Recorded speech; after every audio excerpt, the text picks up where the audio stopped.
السلام عليكم ورحمة الله وبركاته.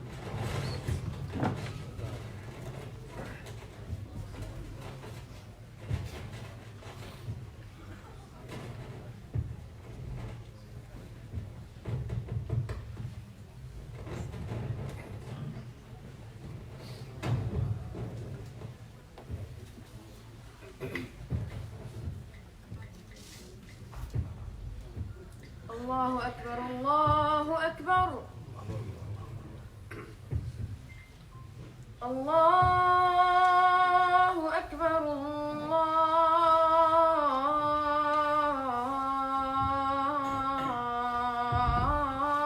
الله أكبر.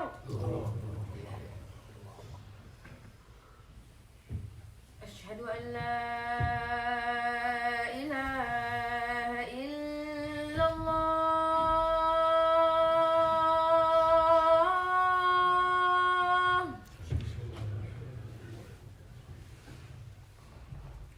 أشهد أن لا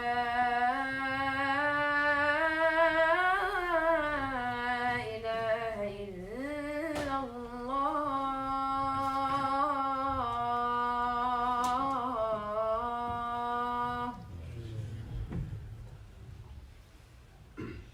أشهد أن محمدًا رسول الله.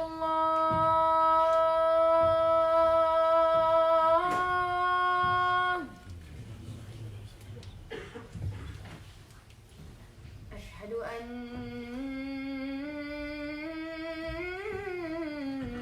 محمدًا رسول الله.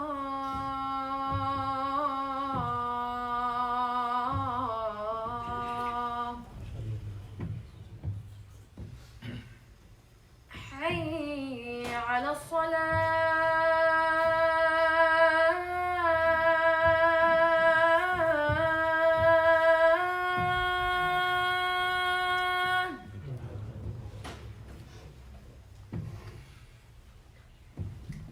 حي على الصلاة.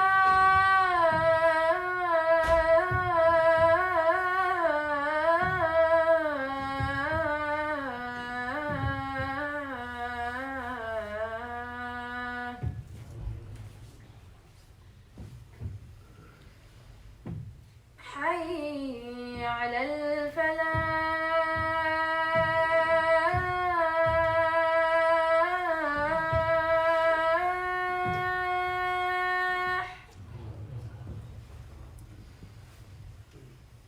حي على الفلاح.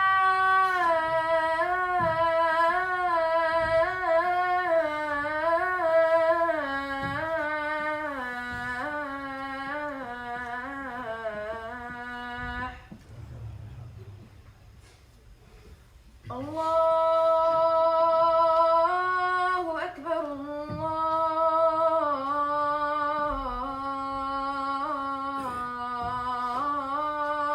الله أكبر.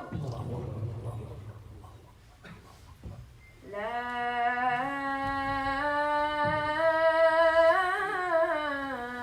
إله إلا الله.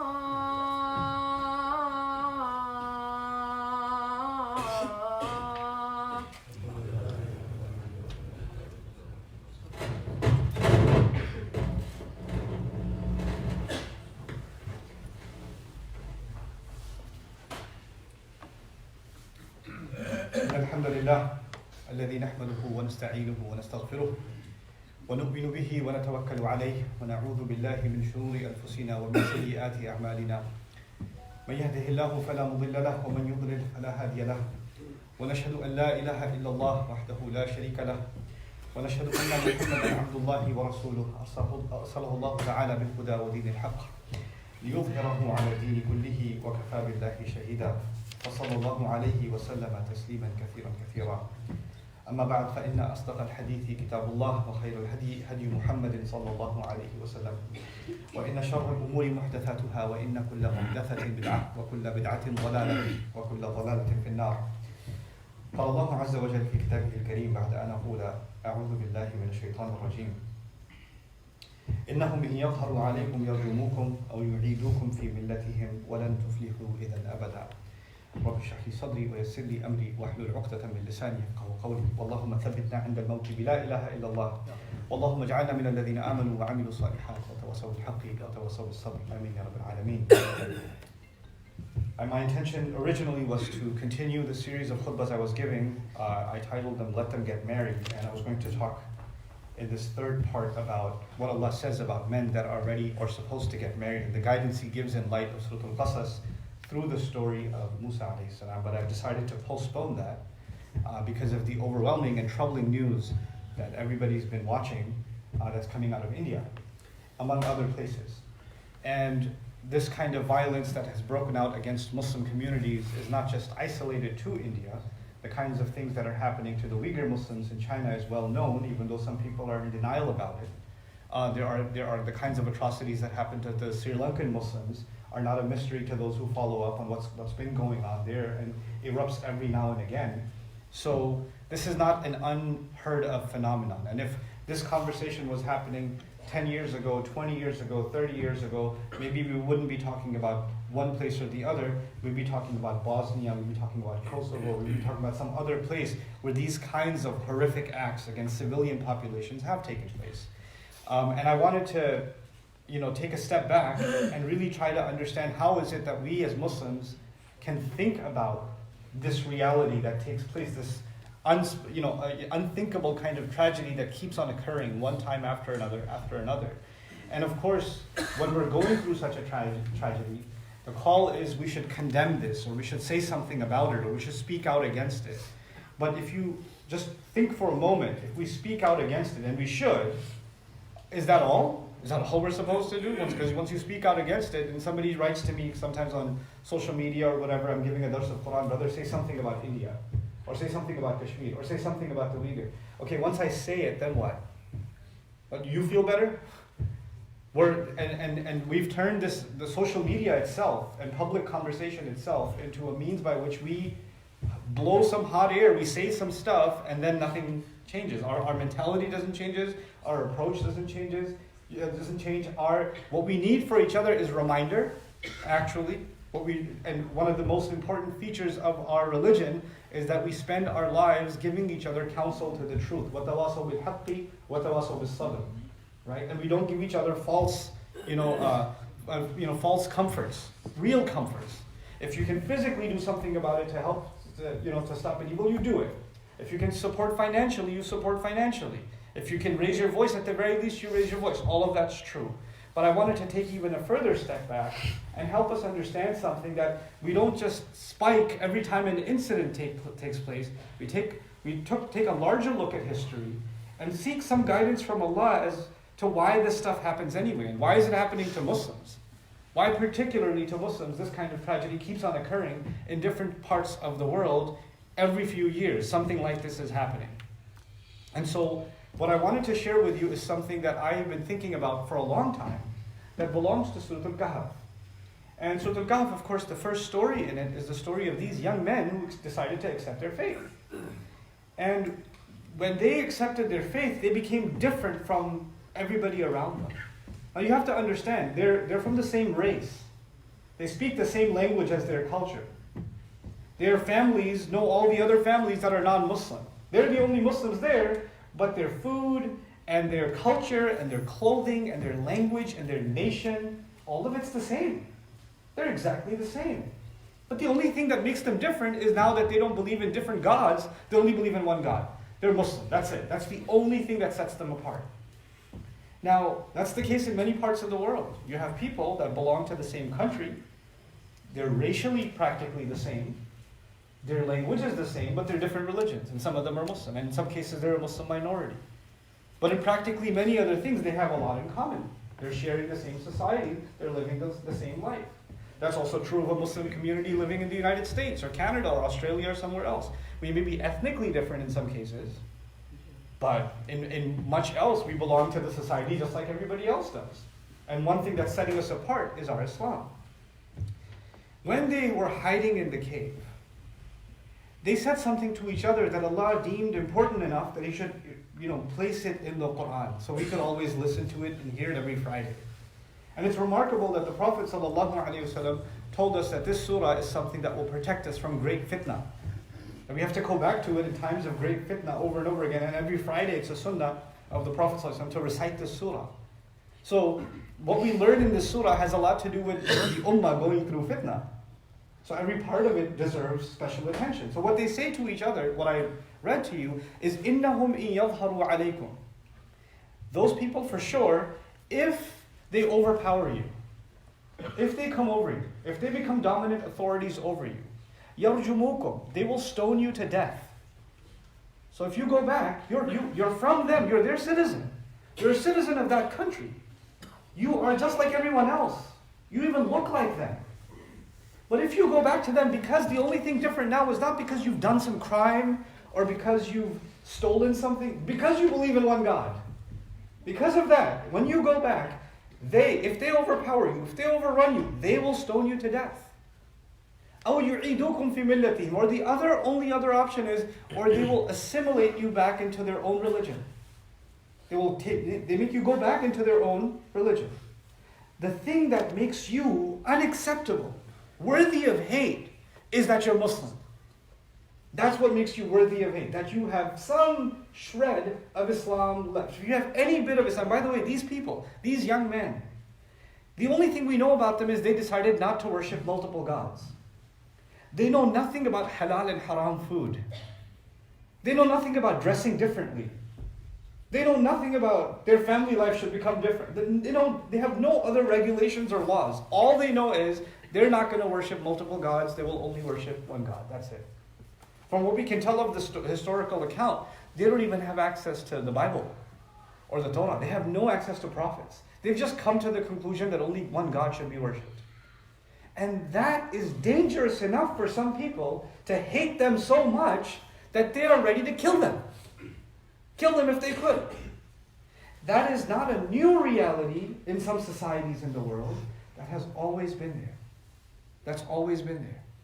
People who truly believe in Allah don't fit. They've never fit.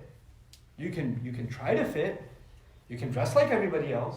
You can talk like everybody else, but there's always going to be an element in your society, in every society in the world, that is going to absolutely despise you because you're Muslim. They're going to hate you because you believe in Allah. There's nothing you can do about it. You can try to convince them that you're not all that bad. You can try to, dispel their misconceptions and try to hold programs where you try to tell them, no, we're not crazy. No, we don't hate women. No, we don't want to blow everything up. No, we're cool. I know we're the scary looking thing on purpose. It's not because it's more religious. Because I'm making a point. Because these cultures are scary. These people are terrifying. They're scary. They're going to destroy you. And what happened in the Prophet's time? Sallallahu Alaihi Wasallam. What danger did the Prophet pose to the Quraysh? He's from Quraysh. He's from them. He's from that nation. And if you know one thing about Quraysh, they had respect in all of the region, because whoever comes to that region is safe. And if you know one more thing about the Quraysh and the tribal life of Arabia, the only people you're ever going to be loyal to is your own tribe. So there's two things. Quraysh are special because they make sure that everything remains peaceful inside Makkah. And second, you never hurt the people of your own tribe. You can go to war against some other tribe, but you solve problems. You don't fight your own people. They're willing to bend their own rules, break their own rules, just because the Prophet ﷺ is calling for one God. So the idea, what happens when we go to a society, it's natural. Human beings, we're social, right? So we want to fit in with everybody. We want to be like everybody. We don't want to be the weird people. We don't want to stick out. So a lot of times we start compromising what we look like, what we talk like, who we're friends with, so that we feel like we're more blended in with the rest of society. We're not sore thumbs. We're not that weird. And we think, well, now that I don't call myself Muhammad anymore, I call myself Mo. Or I don't call myself Isam, I call myself Sam. Or I don't call myself Norman. Call me Norman. Let's not, I don't say salam alaikum anymore. I say, hey, what's up? And I change everything about myself. Maybe I'll fit better, because then they'll think I'm, maybe they'll think I'm a real Canadian, or a real American, or a real Australian, or I'm a true Indian. I'm a true this or true that or true the other, because I'm going to be like them. This is also a delusion. No matter how much you pretend, there are forces in the world that will always be there, that even if they see one trace of Islam in you, well, you still have a Muslim name. Well, you still identify yourself as a Muslim, even if you just pray on Fridays, that's enough for me to hate you. Some of you know, some of you work in offices and you go to schools where you've experienced this. There are people, you might not even be that religious, but the fact that you're Muslim is enough that people look at you funny. And there's some people just have that in them. And it's not just the media. It's not just propaganda against Islam. There is a mindset that Shaitan wants to perpetuate, has always wanted to perpetuate, that he will make believers, for some people, he will make believers an object of hate. And his purpose in doing that is also clear. Shaitan's purpose is also clear. On the one hand, إِنَّمَا ذَلِكُمُ الشَّيْطَانُ يُخَوِّفُ أَوْلِيَاءَهُ فَلَا تَخَافُوهُمْ وَخَافُونِي إِن كُنتُم مُؤْمِنِينَ. That's just the devil trying to scare you of his friends. He wants to scare you of his friends. Stop being afraid of them. You and I have to understand, and we're the people that are going through such things, whose homes are in danger, who can hear rioters outside, and they're not sure who's going to break into their door, the ones that are trying to protect their children, and their daughters, and their mothers, those people that are not sleeping for a few nights now, those people that are afraid that their homes and their businesses are going to get burnt down, those people, Allah Azza wa Jalla created them much stronger than you and me, because Allah does not put a burden on someone that they can't bear. The responsibilities and the difficulties Allah put in my life are ones that I can handle. And Allah gave them much bigger trials, because they can handle a lot more. And so it's extremely immature and irresponsible for some people to say, this must be Allah punishing them for some of their sins. How dare you? How dare you or anyone else say that someone is going through a catastrophe in this life because Allah is punishing them because of what they've done? You and I have no right to speak on behalf of Allah. You have no knowledge. وَمَا كَانَ اللَّهُ لِيُطْلِعَكُمْ عَلَى الْغَيْبِ. Allah will not tell you what's happening in the unseen. Allah didn't tell you, I'm doing this because of that. People say these things, and this is ignorance. And sometimes it even comes from the mouths of Muslims. Those believers that are being tried and tested in such horrible ways, this may be their path to Jannah. And there are reasons Allah describes that we go through such disasters for ourselves. لِيَمِيزَ الْخَبِيثَ مِنَ الطَّيِّبِ وَمَا كَانَ اللَّهُ لِيَذَرَ الْمُؤْمِنِينَ عَلَى مَا أَنْتُمْ عَلَيْهِ حَتَّى يَمِيزَ الْخَبِيثَ مِنَ الطَّيِّبِ. Allah will not leave you like you are until He separates those that are good from those that are filthy. He wants to test how long, how much. Sometimes every safety will be taken away from you so you can truly recognize the only safety lies with Allah. Nothing will happen to anyone. No one will die sooner than they're supposed to die. No one will be tortured because Allah didn't want that to happen. No one will suffer any calamity without Allah's permission. And every one of those trials that you and I go through, that those that we love as our ummah are going through, every one of those trials, Allah is watching. And it's at that point that some people will say, where is Allah? Why isn't He helping? Where is Allah? Why isn't He giving any help? And they'll lose their faith. And there are those who will say, this is what Allah and His Messenger promised. This will come. This trial will come, this difficulty will come. And we'll stand in the face of it. The one who dies shaheed, defending their home. Who dies doing nothing wrong. Who's an innocent who's been killed. When he comes in front of Allah, he will ask Allah Azza wa Jalla to send him back so he can get killed again. He's going to do that. So we on the one hand, we make dua for people that are going through such extreme struggles. But on the other hand, the real reason I wanted to share this khutbah with you today is for us to understand we may be at peace here. Alhamdulillah, Allah has given us a peaceful life. You don't have to look around every corner who's got a gun out. You don't have to do it on your way to the masjid. And there are places in the world right now where Muslims have to do that. They have to think twice about going to the masjid and whether or not they'll come back alive. That's a reality for them. That's not a reality for you and me. But that doesn't mean you and I are any safer. That doesn't mean that we're that's never going to happen to us. Don't be delusional. You and I should not be delusional. We should know for a fact that these trials will come and can come at any time. They can happen at any time. And the thing is, We don't want that to happen, and therefore we want to look like or fit in with everybody else. That's not the solution, because once you do that, once you leave Allah to try to get protection from people, then you no longer have the protection of Allah. You left Allah's protection because you thought fitting in with everybody else will keep you safe. It won't. They're not going to hate you any less. They're not going to dislike you any less. And now you lost the people, you never had them anyway, and you lost Allah. You lost both. Don't do that to yourself. Don't put yourself in that disastrous position. This is a time where the Ummah really truly has to repent and come back to Allah Azza wa Jalla. We have to support those, and we have to stand up against those that are, causing lives of innocents to be lost. Our deen is so powerful. When any innocent is being killed, whether they're Muslim or not, our deen stands against it. When Quran was revealed and Allah Azza wa Jalla gave بِأَيِّ ذَنْبٍ قُتِلَتْ, for what crime was the baby girl killed, she will ask on Judgment Day. That wasn't talking about a Muslim family.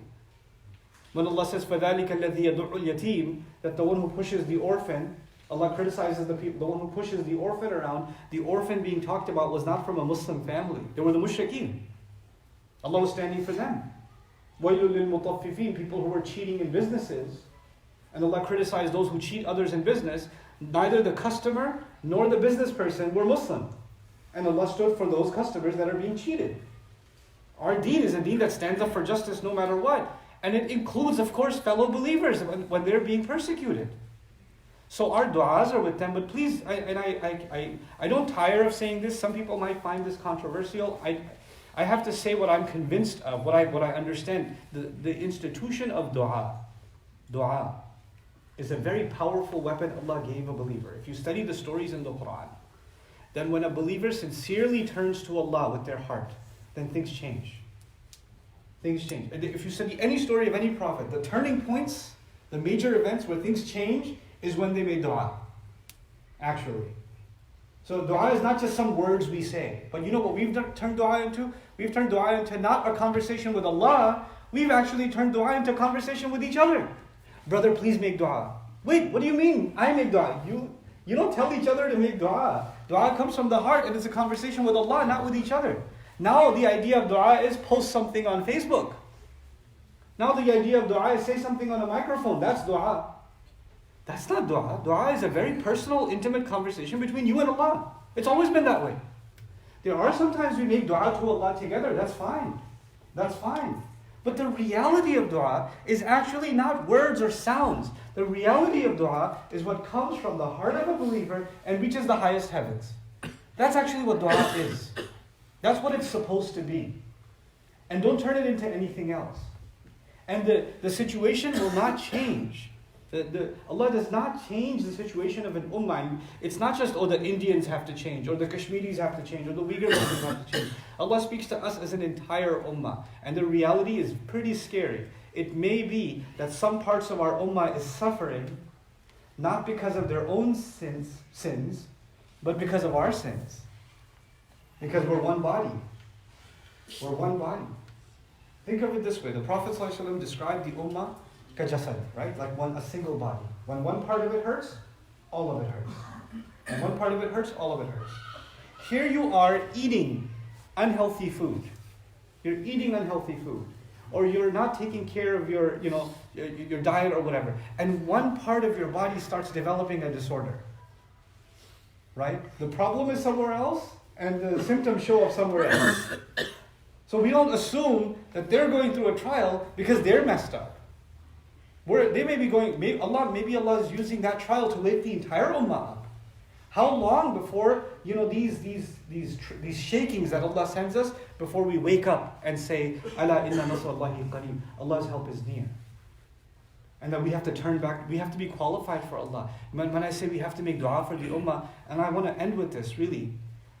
Of course we have to make dua for the ummah and those that are suffering. Those that are suffering in our own families. Those that are suffering that we share La ilaha illallah with. This bond of La ilaha illallah, what makes me and you Muslim. This is a stronger tie than blood. This is stronger than blood. It's not just some people that you hear, it's not just some news feed. This is our ummah. This is someone you have to have love for. You and I have to have love for it. The best thing you can do for them is dua. But fine, let's take one last step. I agree, the best thing we can do for them right now, at the very least you can do dua for them. If you can't support in some way, you support in some way. You stand up, you want to, contest what's going on, fine. But dua is only effective when it's acceptable to Allah. Isn't it?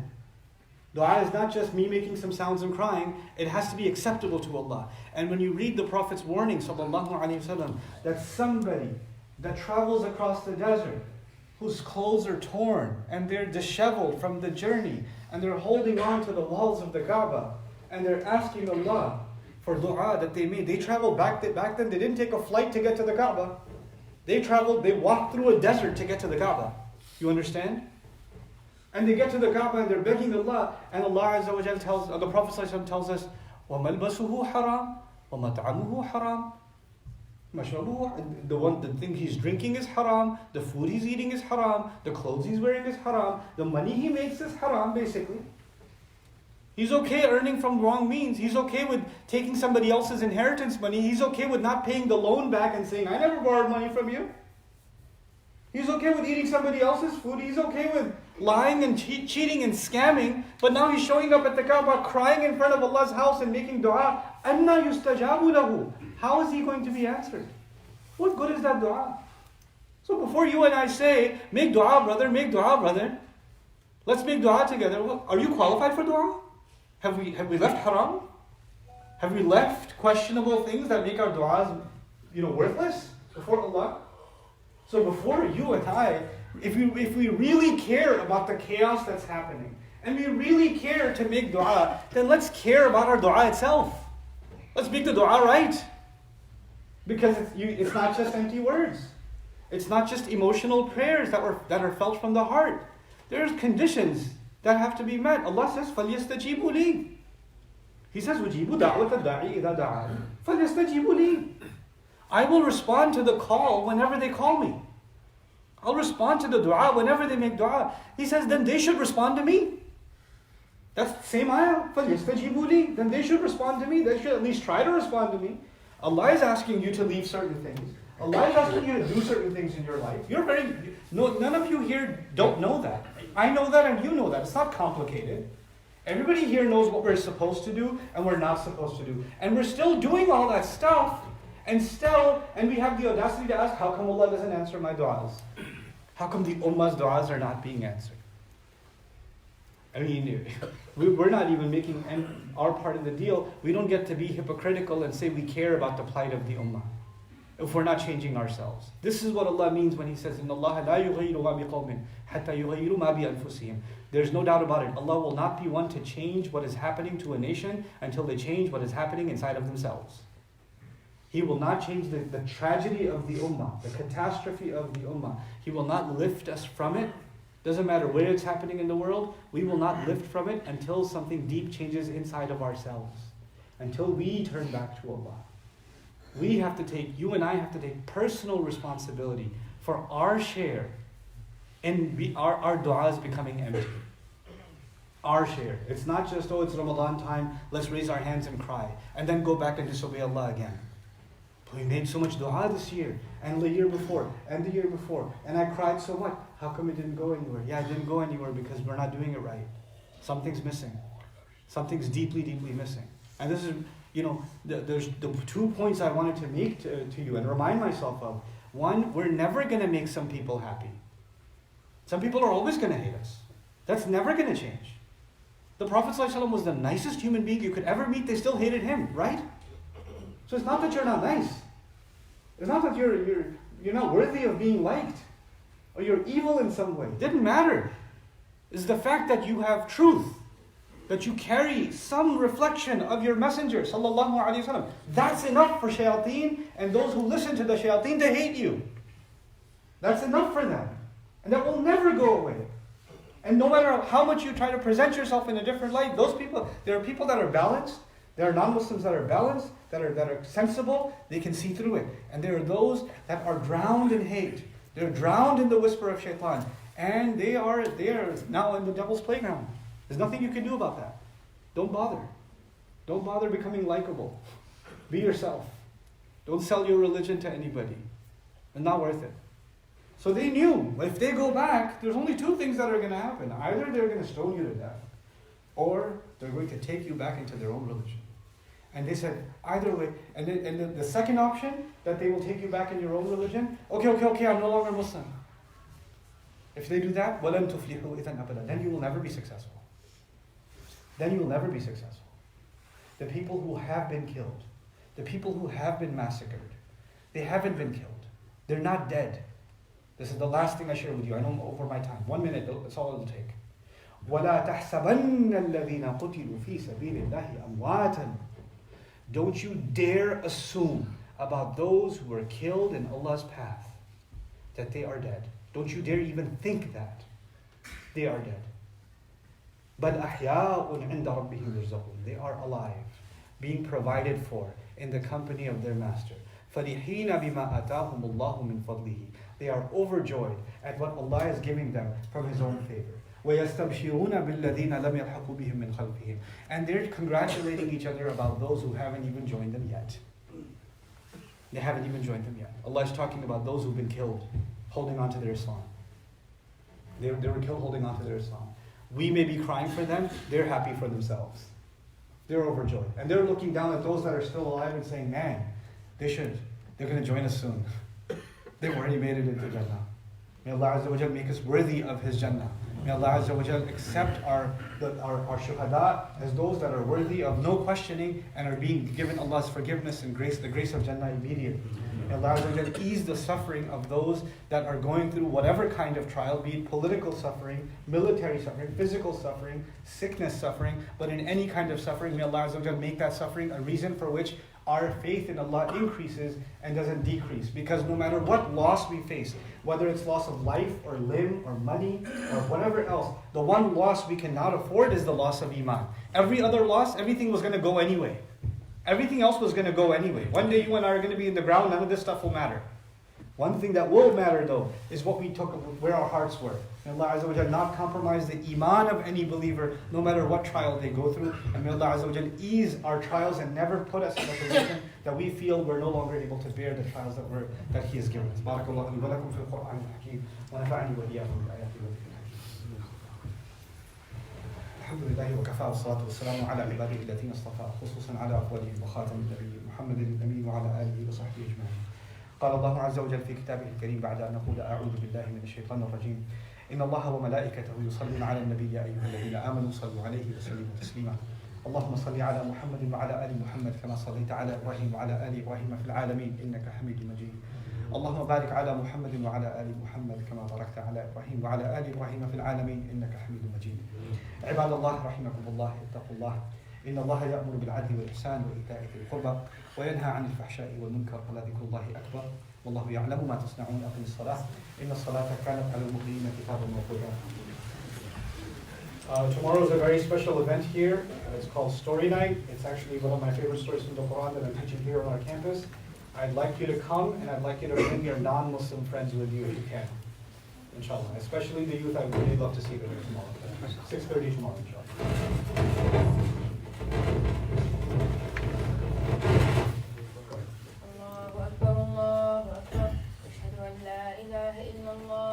أشهد أن محمد رسول الله حي على الصلاة حي على الفلاح قد قامت الصلاة قد قامت الصلاة الله أكبر الله أكبر لا إله إلا الله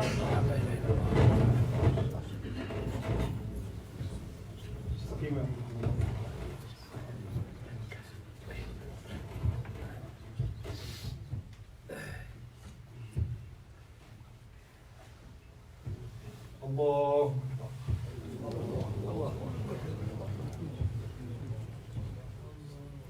الحمد لله رب العالمين الرحمن الرحيم مالك يوم الدين إياك نعبد وإياك نستعين اهدنا الصراط المستقيم صراط الذين أنعمت عليهم غير المغضوب عليهم ولا الضالين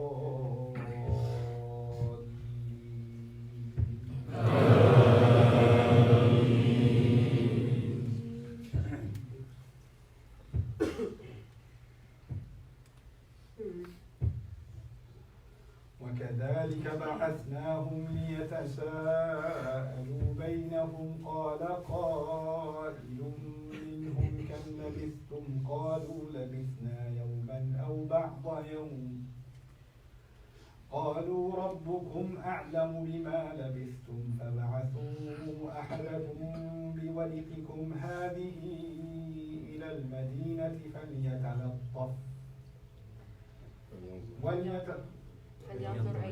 فلينظر أيها أزكى طعاما فليتلطف ولا يشعرن بكم أحدا فليأتكم برزق منه فليتلطف ولا يشعرن بكم أحدا إنهم إن يظهروا عليكم يرجموكم أو يعيدوكم في ملتهم ولن تفلحوا إذا أبدا وكذلك أعثرنا عليهم ليعلموا أن وعد الله حق وأن الساعة لا ريب فيها إذ يتنازعون بينهم أمرهم فقالوا ابنوا عليهم بنيانا ربهم أعلم بهم قال الذين غلبوا على أمرهم لنتخذن عليهم مسجدا الله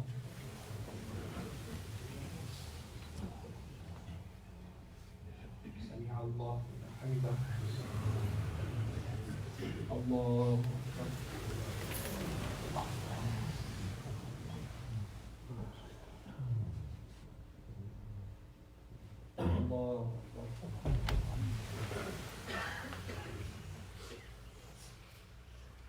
الله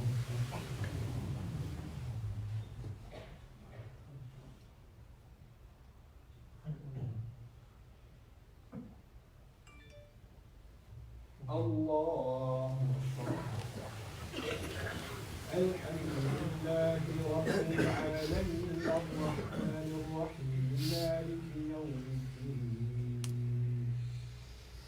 إياك نعبد وإياك نستعين اهدنا الصراط المستقيم صراط الذين أنعمت عليهم غير المغضوب عليهم ولا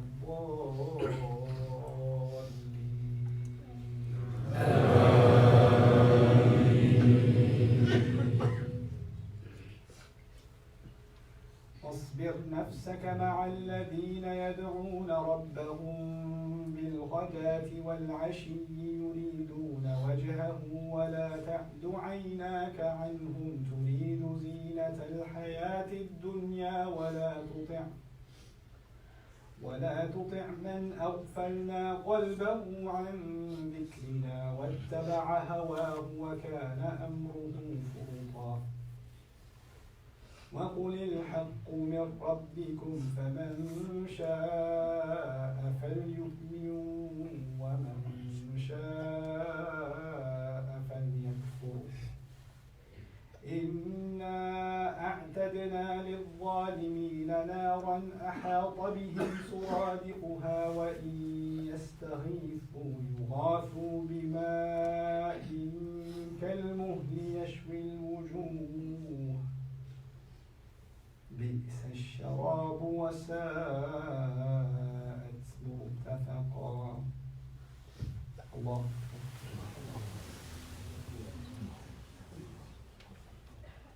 سمع الله لمن حمده الله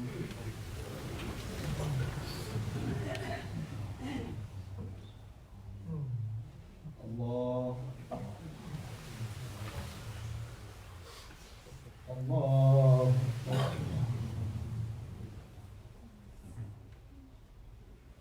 الله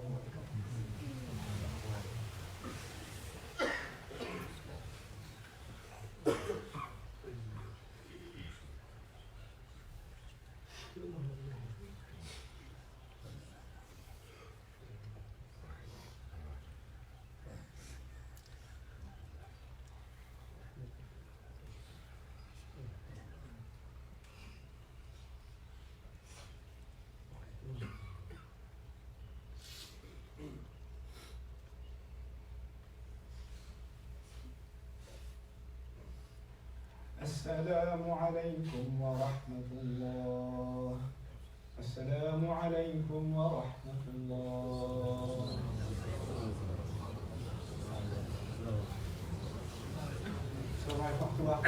Once again, I'd like to remind you that tomorrow there's a story night event at 6:30. I'd love to see all of you. Bring some friends if you like. Inshallah, it's something they'll learn about the Quran in a way that's easy for them to process also. Additionally, I wanted to tell you that our intention hopefully is to complete at least the second and third floor construction before Ramadan starts. So alhamdulillah, it's been going, it's progressing pretty well. The city has approved the construction of the elevator outside. The digging for that has already started. You'll see the post outside of what the budget for it is. I don't do fundraisers here. I'm never going to do one. I'm just letting you know that that's the budget. And those of you that like to contribute can do so on their own. Tickets. Now? Yeah, I mean, yeah, why not? Yeah, it's already outside. Yeah, and there's a play being held by the kids, and the kids event in the middle of March. There are tickets being sold outside by them, so you can inshallah get the tickets for that event too.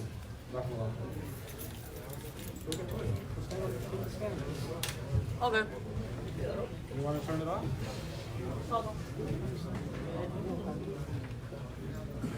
Buy internet.